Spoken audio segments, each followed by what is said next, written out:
तो बच्चों definite integration जैसा कि इसका खुद का नाम है, यहाँ पर सी नहीं आना चाहिए, इनडेफिनिट पार्ट नहीं होना चाहिए, ये सिर्फ एक डेफिनिट पार्ट ही होना चाहिए। इसका मतलब है कि जो हमने ग्राफ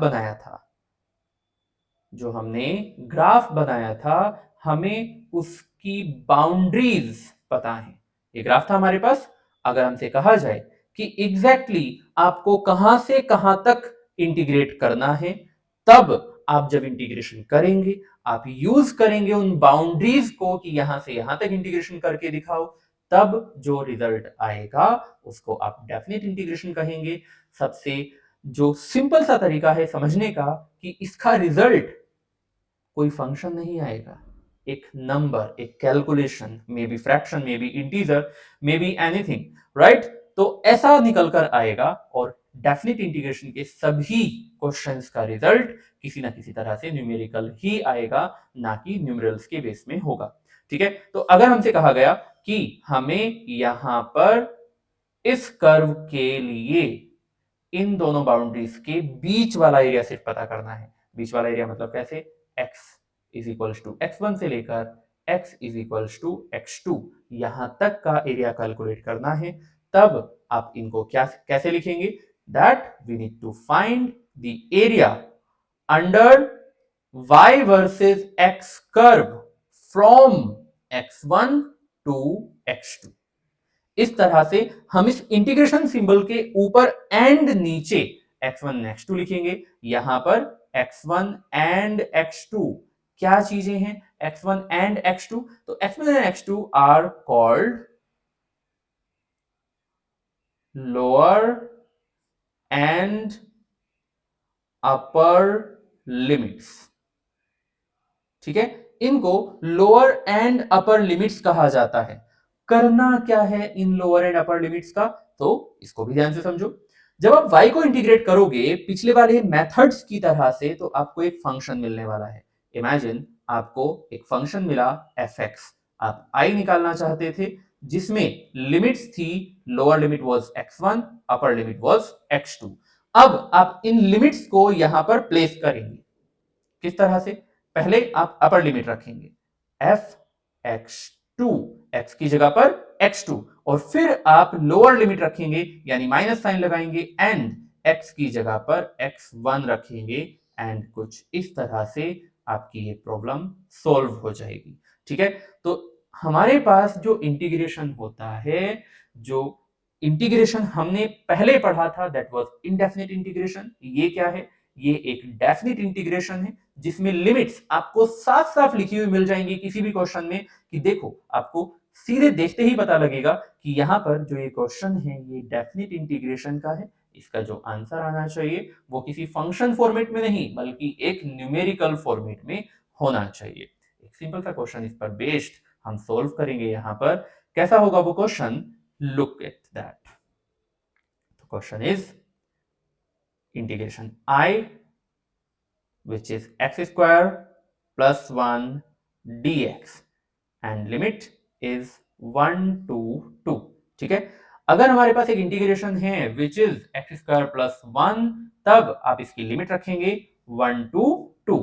नाउ ऐसी कंडीशन में अगर मैं यहां से इसको इंटीग्रेट करूं तो एक्स स्क्वायर का इंटीग्रेशन होगा एक्स क्यूब बाय 3 प्लस 1 का इंटीग्रेशन होगा x एंड लिमिट्स होंगी 1 टू 2।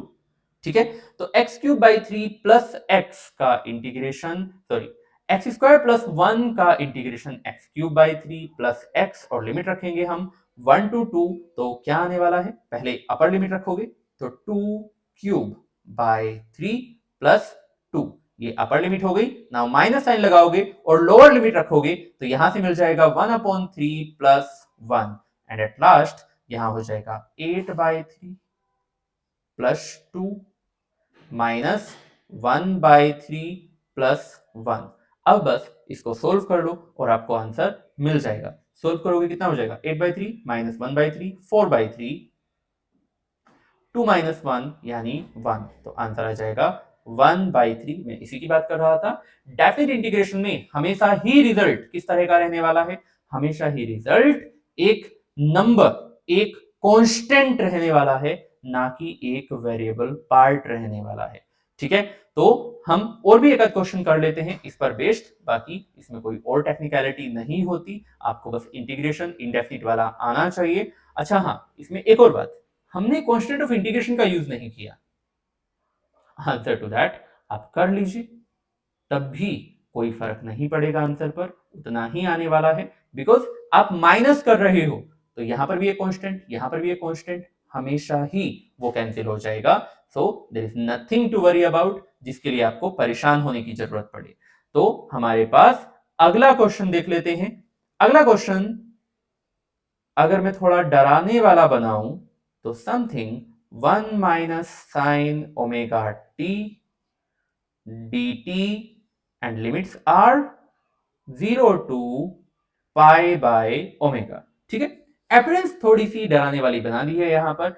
ओमेगा कहने के लिए तो एंगुलर फ्रीक्वेंसी होती है, बट आपके लिए अगर कुछ नहीं गिवन है तो आपके लिए ओमेगा पाई क्या है, सिर्फ कांस्टेंट्स है, कुछ नहीं करना होगा।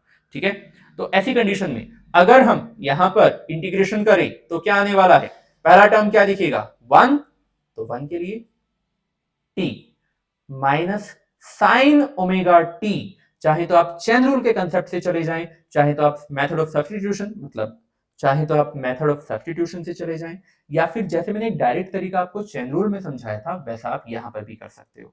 कैसे, समझ लो इसको डायरेक्टली क्वेश्चन में। भाई साइन ओमेगा टी है, साइन टी तो है नहीं जिसे आप डायरेक्टली इंटीग्रेट कर सकते हो, तो हमें मेथड ऑफ सब्स्टिट्यूशन में जाना होगा। कैसे जाएंगे यहां पर, कि पहले जो दिखा उसको एज इट इज इंटीग्रेट करो, तो साइन ओमेगा टी के नाम पर इंटीग्रेशन आएगा कॉस ओमेगा टी।